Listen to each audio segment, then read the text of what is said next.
Hey guys, what's up? Welcome to our first episode of Swimming Podcast. If you're new here, I'm Kate, and every week I talk alone or with others about everything related to swimming. This episode, I am very lucky to have a special guest on the show. He's a former junior national and national champ in the 200 fly and current co-founder of SwimTechniques. With that said, let's get our great guest, Lucas Tyler, on the show. Lucas, thank you so much for taking the time to talk on this podcast today. Absolutely. Thank you so much for having me. I'm so stoked to be here to chat with you a little bit about swimming, a little bit about what we do at SwimTechniques, and hopefully get some swimmers out there, maybe just a piece of advice or two that'll help them on their journey. That's great. Okay, so we're going to just start with the basics first. So, why did you decide to join the swim community, and why did you decide to become a swimmer at first? So, for me, I come from a very small town, kind of on the U.S. border up in Canada, small little region known as the Okanagan Valley. Out here, we're kind of surrounded by lakes, water. Swimming it's not the biggest thing out here, but it's definitely something that everyone's really encouraged to do. And from a very young age, as far as I can remember, I was always in the water, at the beach, at home, wherever. And it just seemed like the place for me that I was just the happiest. Being in the water really felt like it was somewhere I was comfortable. It was an escape, and it was a happy place. And then from there, kind of the natural progression was to go into summer swimming, and then eventually to winter swimming, which is kind of like what we call our like full year-round competitive swimming.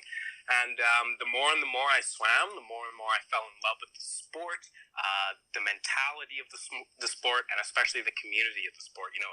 It's a solo sport, but I loved that team atmosphere that came along with it as well. I loved just being around people that loved the same thing that I did. That's great. So you mentioned that there's a lot of lakes, right? Yes. So did you ever do open water swimming? Is that popular in Canada? So open water swimming, and I'm sure you know this as well, was only introduced in the Olympics in 2012. So it's still relatively new. But Yeah. out here, it's a pretty huge thing. We have something that we call the across the lake swim. Oh. So the lake here in the Okanagan is called Okanagan Lake, which I'm sure you could have guessed. It's a pretty huge lake. It's I think one of the second or third deepest lakes in the world, and so this across the lake swim is something where we get high level swimmers, Olympians, triathletes from all over the world, and they come and they take place and just swim across the lake, and that's a really huge deal for me personally. I've always been a lot more of a pool swimmer. Open water, especially deep, I get a little bit uncomfortable. I know, which is kind of funny. So it was never the biggest thing for me, but I always loved it, and I always have so much respect for people who do actually do it. Yeah, so I also do open water swimming. So that's why I was just wondering. Like, I just started a couple years ago. I started with a 2K, and then I did a 3K, and now I might do like a 5K. So I was just wondering, like, when I heard you talking about the lakes, I was like, maybe he's an open water swimmer. But so yeah, I've dabbled, but it's never been something that I've really fully jumped into. Oh, okay. So taking a little off topic, but obviously you were a national level swimmer, right? So like I said, absolutely. So do you have a favorite place that swimming has taken you? Like any different country, any state? So for me personally, I think probably some of the best highlights of my career where I was fortunate enough to know a lot of people and have coaches who knew a lot of people that kind of allowed me to go to a lot of different places. I spent time training in Spain with their national team. Wow. Recently, I was out in Israel with their national team. But if I had to choose a favorite, after the 2016 Olympic trials, they didn't go quite the way that I had planned for them to go. And I was lucky enough to go to Australia and swim with Matthew Brown. If you know who Matthew Brown is, he formerly coached Emily Seebohm, and at the time that I was working with him was actually coaching the Chinese Olympic team with Dennis Quattrell. And just going out there and being able to learn from those high-level athletes was absolutely incredible. Definitely a highlight so far of my career. I was only supposed to stay out there for a month, but I ended up loving it so much that I just stayed out there for 3 for an entire summer, and it was probably one of the best experiences that I've had so far. I probably my personal favorite place to go for meets. I love Santa Clara for like some of the Arena Pro Swim Series. That's probably one of my favorite meets. I'm actually kind of choked that they aren't having one in Santa Clara this year. Yeah. Actually. They have this one. The current one is in Knoxville, right? The Knoxville, right. Tennessee. Yeah, that's going on. That's going on as we speak. So you mentioned a little about the Olympic trials in 2016. Do you want to like just take us through your mindset and like all the training that led up to that, because so other people can hear? Yeah, absolutely. So it's kind of a thing for a lot of swimmers that a lot of people call it Olympic year, which is essentially the year between the trials the year before and leading up to Olympic trials. For me, I was very, very young at Olympic trials. I was 16, so almost 17, but 16 years old. I had very, very high hopes for that competition, and my number one focus, kind of leading into it, was obviously all skills, all speed work, but I remember the summer beforehand, usually after nationals or junior Pan Pacs or whatever my big peak meet was, I would always come home, take a good 2-3 weeks off, and then before Olympic trials, I remember I had probably one of the most brutal training periods of my life. I came back after 2 weeks off, and my first week was a 50K week, and then I went 50K, 60K, 70K, 80K, 90K, 100K, and then right back down again like a ladder. And then from there, it was all about skills and drills. And then by the time that I actually got to Olympic trials, and I mean, I'm sure it's the same for any other athlete who makes it to a peak meet. For me, it was just about enjoying it, taking in the experience. You know, it wasn't a question of, am I going to make the Olympics? Am I not going to make the Olympics? It was a question of, what am I going to learn from this meet? What can I take this and move forward with it? Also get me kind of comfortable with that kind of atmosphere, and then eventually build on that some more. Yeah, so like you said, 2016, that was like the Olympic year. This coming up 2020. And then after the Olympics, or after the Olympic trials, there's this gap here where there's not a lot of meets. Is there like a lot of hard training? I don't know, because I haven't been to the Olympic trials. So where did your training go from being like really hard, then tapering again? Where did it go? Did you take some time off? Like what was that?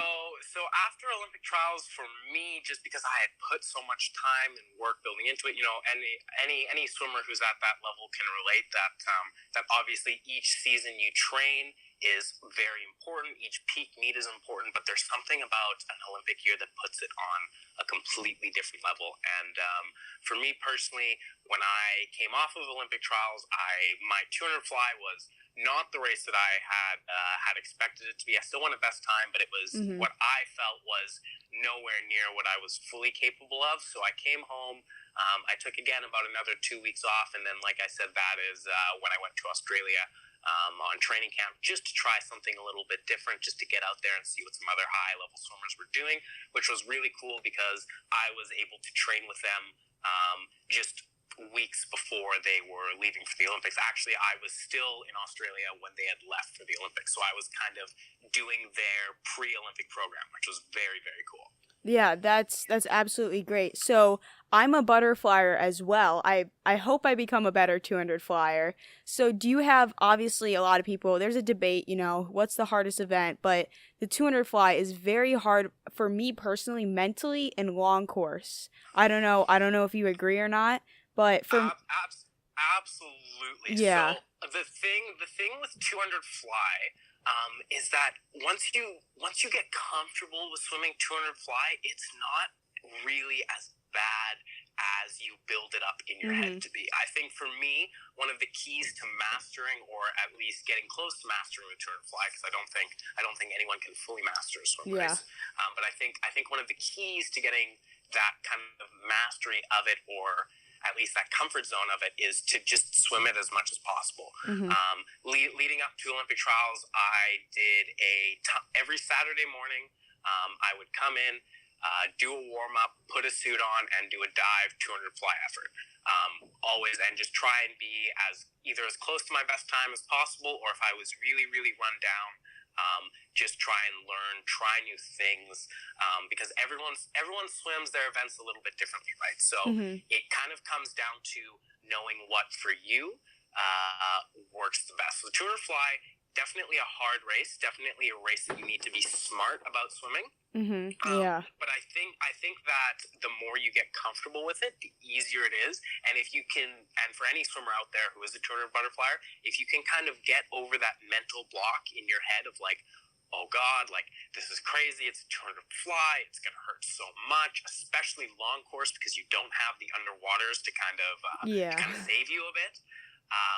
Then you're going to have a much, much easier time with the 200 fly for sure. Yeah, so I started swimming the 200 fly when I was 11, but that was in short course. My coach told me, "Hey, if you're going to try this event, you're going to try in short course first because huge difference, like you said, with the underwaters. Because I'm the type of person that likes to work my underwaters and try and go long underwater. So there's a huge difference.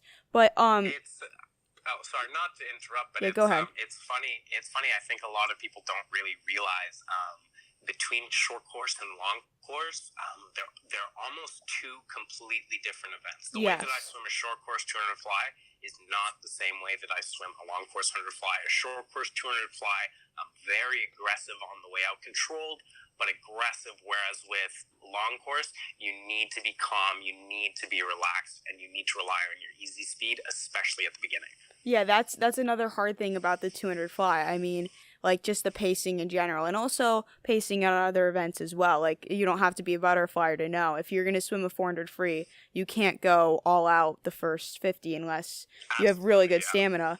But so besides swimming, obviously you're a great swimmer, but do you have any other hobbies on the outside if you have any time? And then we're gonna talk about your brands and SwimTechniques, but go ahead, just do you have any other hobbies or stuff that you do?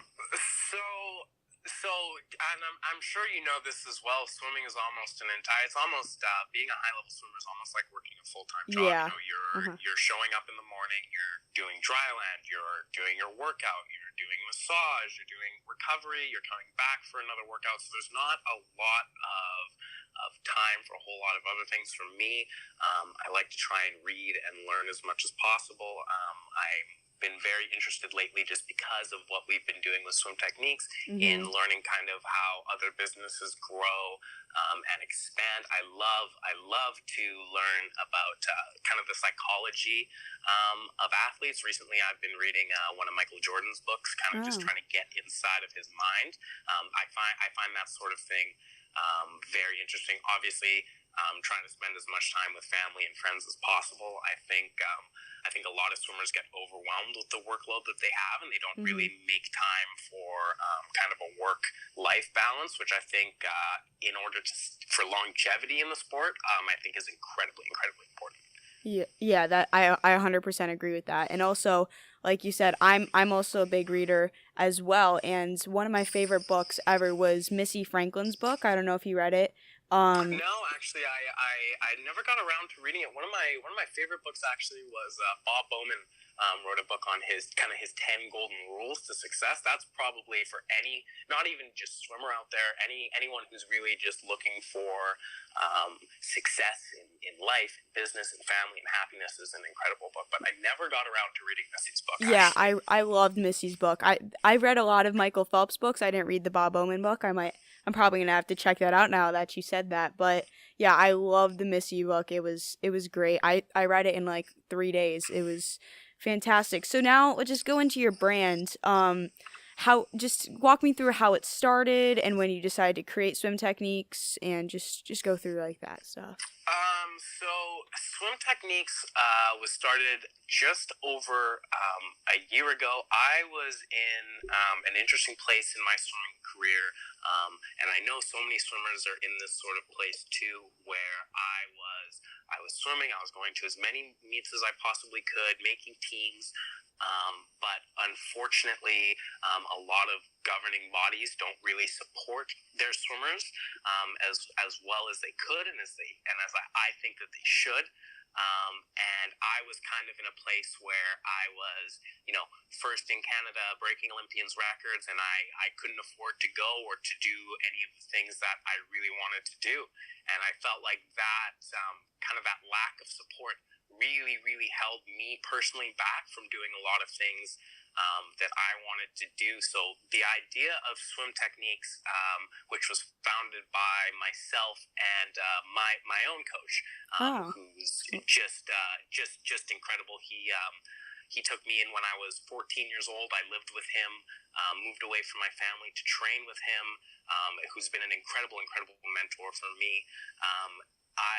He kind of had this idea, and we kind of had this idea that the position that I was in, we didn't want to see any other swimmers be in again, kind of holding them back from that level of greatness. So we kind of had this idea where, and it kind of stemmed from when I had been going and training with other national and Olympic teams, as that kind of some of the best highlights of my career was being able to learn from some of the best swimmers ever. So we kind of came up with this idea where, well, what if we could have the best swimmers in the world teach anybody from anywhere, while also being able to support themselves and their training to be able to do the things that they needed to do.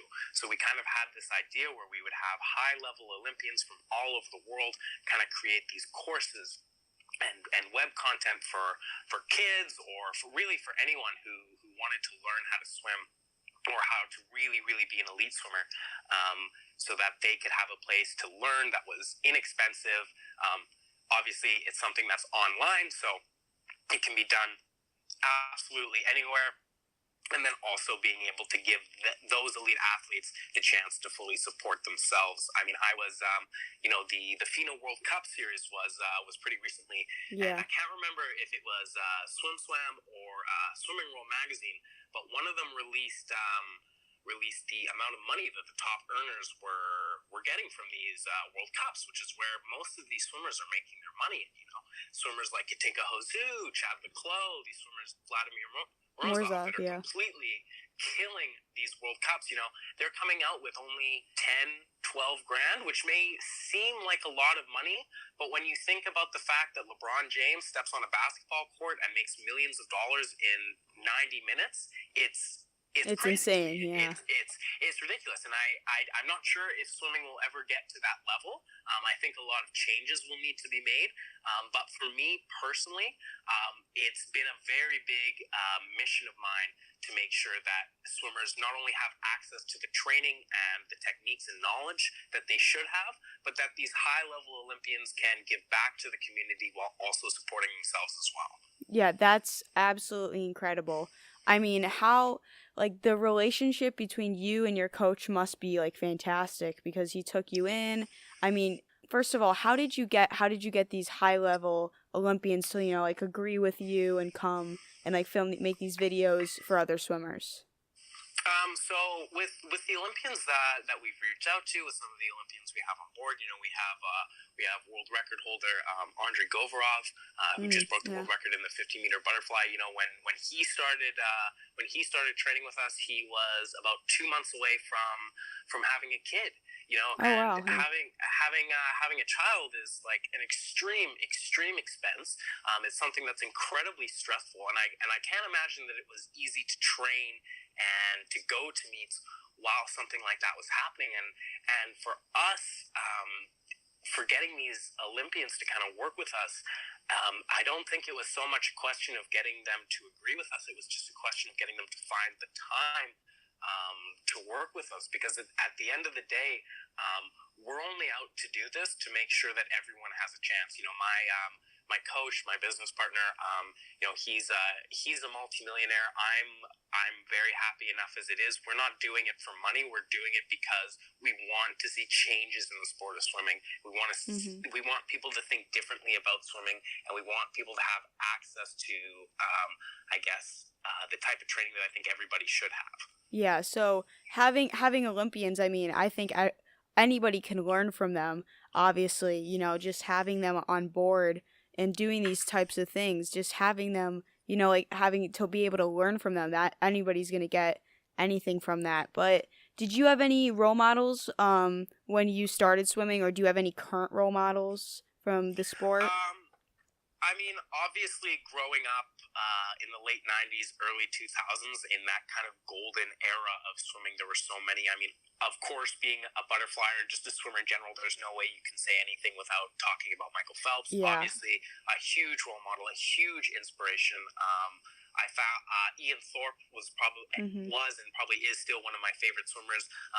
Especially what I admire about those two specifically is how they kind of took the faults they had in their personal lives and turned it into something so positive in the pool. But I had a lot of role models outside of the sport of swimming as well. Probably my greatest role model and greatest mentor in my life, as I was talking about, was my coach. I when I was a young swimmer, he was an incredible swimmer as well. He was 48 in the 100 freestyle, 22 low in the 50 freestyle, and I remember being a kid and actually seeing him at meets. But I found a lot of role models outside of the sport of swimming as well. Obviously, my parents, my dad works on the oil mines up north in Canada, and I see that man work 12, 16-hour days, but other athletes as well. Like I was talking about earlier, huge fan of Michael Jordan, Floyd Mayweather, people like that who kind of have that killer instinct to get out there, to do what they want to do, and to not really be affected by what others think about what they're doing. I have such an admiration for that. Yeah, I agree. I love those athletes that you can tell every day they're there to work. I mean, regardless of the talent. Some of the best athletes, they're gonna be there. Like Michael Andrew, you can tell he's working every single day to get better, and he's so young as well. He's 19, I think. Yeah. Absolutely, yeah. He's 19, and you can tell every day he's working towards a goal, and he's just gonna get there, and he's gonna continue improving. But let's just go back to you saying, like, you're talking about your coach and the relationship. Just can you explain to me, just for other swimmers, like why you need to have a good relationship with your swim coach, and like how that will affect you? Yeah, for sure. So I'll give you a little bit of background on kind of the history of my coach and I. Yeah, So that'd be great. I think I was 13, and my coach had planned to start a group with the swim club that I was at, very small swim club, and those plans didn't really go through. But I was just so taken with what this coach was doing. I was seeing him get kids from out of nowhere and turn them into superstars in what seemed like overnight, and I was like, oh my god, like, I need that. And originally, it's funny. Him and I joke about it all the time. Originally, he never had any interest in coaching me at all. It was never something that he really wanted to do. He had a full group. He had things in his life. It wasn't really something that he was keen on. But I pushed. I emailed him every day. My parents called him every day for months. And eventually he kind of cracked and was like, okay, like, come stay with me, like, do a training camp, and we'll see how it goes from there. So I came out. It was right before Christmas time, and immediately him and I just clicked. We both had very similar work styles, very similar work ethics, and from there, like I said, I think I was 14 years old. He was actually coaching me online for a bit. I'd spend half my day at school, and then the other half I'd go train alone, actually, and do workouts he was sending me. And then eventually I moved in with him. And from there, for him and I, it was almost just like magic. And I can honestly say that I don't think I would still be swimming, or don't think that I would be as in love with the sport of swimming as I am without him, for sure. I think you were kind of talking about this earlier about just saying how important it is to have a good relationship with your coach. It really, really, really is crucial, and it's not always easy to find a coach that you mend with very well. I mean, for me, I was thinking about this just before we started talking, so I wanted to make sure I got it right. I think before I started swimming with my current coach, there was a year or 2 year span where I bounced between maybe 5-6 different swim clubs. Oh, wow. Because anywhere I went, I just didn't mesh with my coach very well. I'm a swimmer who really, really takes accountability and takes ownership of my own career, which for me was very, very important. I wanted to do the things that I wanted to do. I wanted to achieve the things that I wanted to achieve. And obviously, as a 13, 14-year-old kid, a lot of coaches didn't really want to hear that. You Yeah. kind of either fit into their system and were a number, or you moved on. And I eventually just kept moving on until I found my current coach, who has not only coached me through swimming, but through life as well. And I think having that kind of relationship with a coach, a mentor, anything like that, it just makes the work so much easier too. Him and I would have meetings at the beginning of the year, or weekly, and he was cool enough to kind of let me have the option to even make some of my own workouts, or say, how can we incorporate this set, or how can we do this. It was with a coach-athlete relationship, it needs to be a partnership, not a dictatorship. It shouldn't just be the coach ruling the swimmer, or the swimmer ruling the coach. It needs to be a combined effort, for sure. Yeah, I know a lot of swimmers that bounce around between a couple of teams and stuff, but I'm very fortunate. I've been on the same team my entire time, haven't switched, and don't plan on switching teams. I have great coaches. Two of my coaches are actually Russian Olympians, and like they're sprinters, and obviously I'm a butterflyer, but they're still great coaches for all the strokes. But it's funny how you said that your coach didn't want to coach you, because I'm pretty sure, don't quote me on this, but I'm pretty sure Bob Bowman didn't want to coach Michael Phelps originally, because he was... No, he didn't. Michael, I think the story goes that Michael Phelps, when he was younger, struggling with ADHD, kind of a rowdy kid, but so much raw talent that there was kind of nothing he could really do to say no. And I'm not going to sit here and say that I'm as talented as Michael Phelps. I don't think I have that much natural God-given talent at all. Yeah. But what I did have was just an insane drive to be the best, or to be the best that I could be. And yeah, it was funny. I was very similar. I was very bored swimming where I was. I got myself into a lot of ridiculous shenanigans at swim meets, and my coach obviously probably took note of that and thought, no way, there's no way I can have this kid on board. But when you find yourself in the right kind of environment with the right people, it just works like magic. And I feel incredibly, incredibly fortunate that I was lucky enough to find what I did. Yeah, that's great. So, let's see here. I have one more thing for you that we're gonna just talk about really quickly, and then we'll start to wrap it up as we're nearing 30 minutes. But let's just talk swimsuits for a second, because like the different brands and stuff. I don't know if you saw Leah Neal just switched like a day ago to Team Finis, because I'm not 100% sure why, but there's obviously Tier, Speedo, Arena, and now Finis.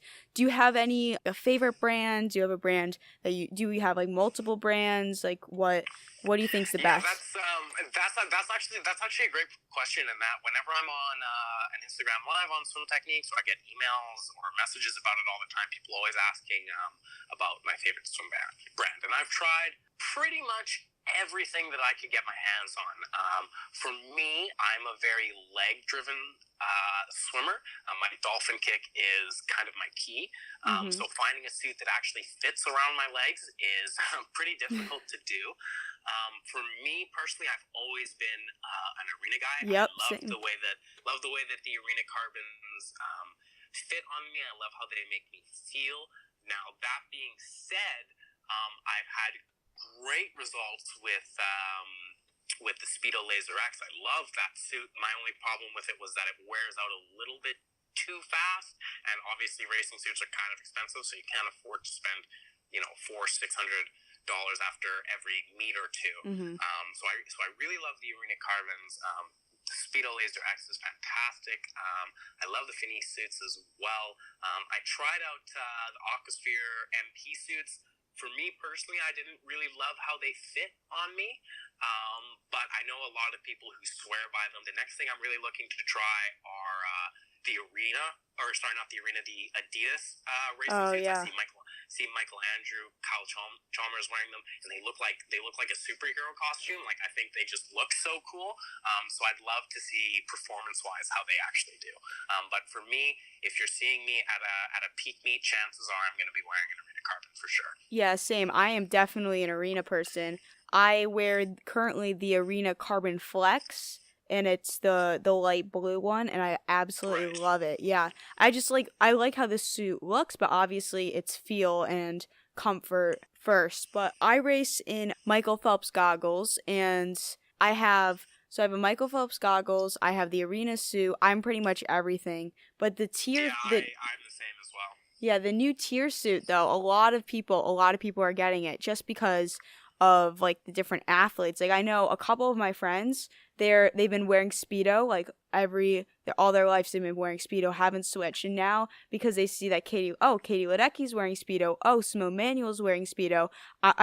Tier. Now that they're wearing Tier, the new Tier suit, they're gonna just switch, and I'm like, oh my gosh, they're just changing the suit because of the athlete, and I find that very interesting that you're gonna just change because of the athlete. Totally, but that's kind of the genius of their marketing. You know, I mean, I would never find myself eating a box of Wheaties cereal, Yeah. but if I see Michael Phelps on the front, like chances are I'm probably going to buy it. Yeah. You know? So yeah, I think that's very interesting. I have never tried out I don't think I've ever tried out the newer tier racing suits before. I know Matt Griever's, a lot of really high level Olympians wear them, so I can't imagine that they're bad by any stretch of the imagination. But I think when it comes to swimmers, and probably one of my favorite things about the sport of swimming is how individualized it is. You know, like I said, you wear a mishmash of different brands and equipment. So do I. We all have different strokes and techniques, and I think that's for me personally, that's been the funnest part of being a swimmer, is being able to experiment, see what works for me, what I like, what I don't like. So yeah, but again, for me, like I typically Arena Carbon for sure. Yeah. So I have one final question for you. So Absolutely. I'm sure you experienced being like in the ready room a couple of times, if not more, like for bigger meets. Do you have a favorite? Like, first of all, walk us through like what you're thinking and what you do, and if you listen to music, do you have like a favorite song or artist that you listen to? So yeah, I've definitely been in the ready room quite my fair share of times, and done some pretty fun walkouts before. One of my highlights was walking out at Santa Clara for the final.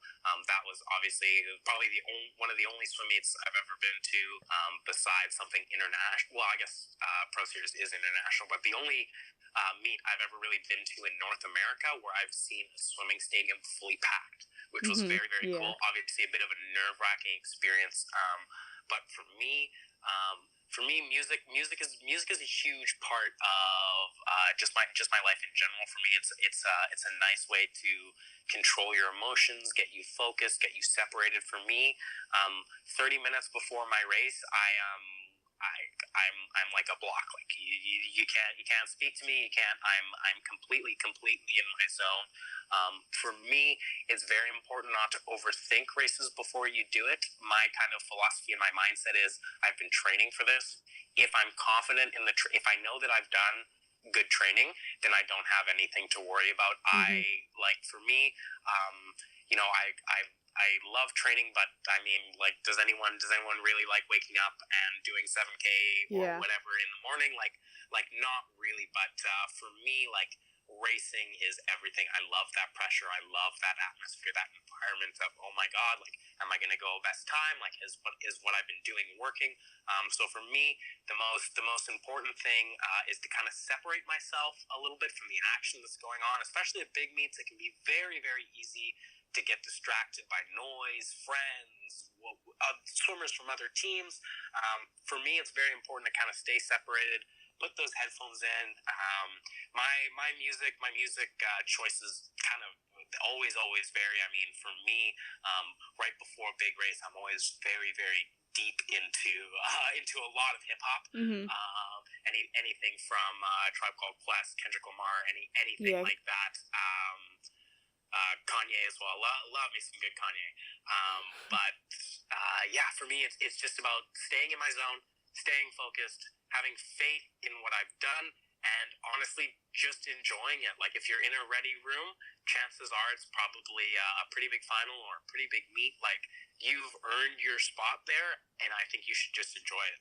Yeah, I always listen to before every single race, like a couple of Kendrick Lamar songs. That's all I listen to. Yeah, so I was gonna end it here. I just have one final question because you brought up Yeah, of course. having nerves behind the race. How do you deal with those nerves? And if you can, if you're like really nervous before a race, I know obviously you went to Olympic trials and stuff. How were you able to deal with those nerves? So kind of like I touched on it a little bit earlier. For me, it was about just being behind the blocks. Whenever I started to feel worried, it would just be kind of a quick snap out of it to be like, "Hey, Lucas, like you've worked so hard. Like, don't worry about what you can't control. Worry about what you can control." And also, this is something that Bob Bowman swears by is visualizing, seeing the race, knowing the amount of strokes that you're going to do. The more detailed you can have your race and your race plan, the less kind of room there is for you to worry. I mean, who knows? You might get up on the block at your biggest meet ever and you might slip or you might false start. Like it happens. You don't really have control over that stuff. But you do have control over how you pace the race, how many kicks you're doing off the wall, timing your turns, that sort of stuff. So I try and focus more on the things that I can control rather than the things that I can't control. And like I was saying, for me, racing, being in that kind of environment is just a whole high of its own, and I really, really thrive in that kind of environment. For me, like that's if someone was gonna ask me in 50 or whatever years, what was the one place where you felt the happiest or the most comfortable? For me, it would always be during that walkout, having music blaring. Like I personally love that feeling. I know a lot of swimmers that can completely overwhelm them. But I think just with having peace of mind and having experience as well. I mean, everyone's first walkout, they're probably going to be shaky. They're probably going to be feeling a little bit white, like it happens, and it's completely an okay thing to happen, because if you don't get it now, you'll get it eventually. You'll get back to training and you'll keep doing it. Swimming is a sport that's filled with a lot of ups and downs. Everyone goes through plateaus. Everyone doesn't go times they want to go sometimes. It's just part of the process, and I think it's almost kind of a cliche thing to say. A lot of coaches say, you got to have faith in the process. You got to have faith in the process, which sometimes, if it's been 2 years and I'm not getting faster, I don't always agree with. But at the same time, like everything will fall into place if you've put the work in, and that's kind of the one prevailing thought that always keeps me calm before a race, because I always have confidence in the training that I've done. Yeah, that's great. I love your mindset, and I love how you have such a positive mindset on all these things. And I think we're going to wrap it up here. Thank you so much for joining me on this podcast to be able to talk about your career, your brand. I had such a good time. I'm going to link Lucas's his account, his Instagram account, in the link in the description. Thank you so much for joining me, and I hope maybe sometime we can do this again. Yeah, absolutely. Thank you so much, Kate, for having me, and can't wait to hear some more of your podcasts. I'm really excited. Yes, thank you. Okay, guys, that's a wrap on episode 1 of Swimming Podcast. Thank you guys for tuning in, and I'll see you next week.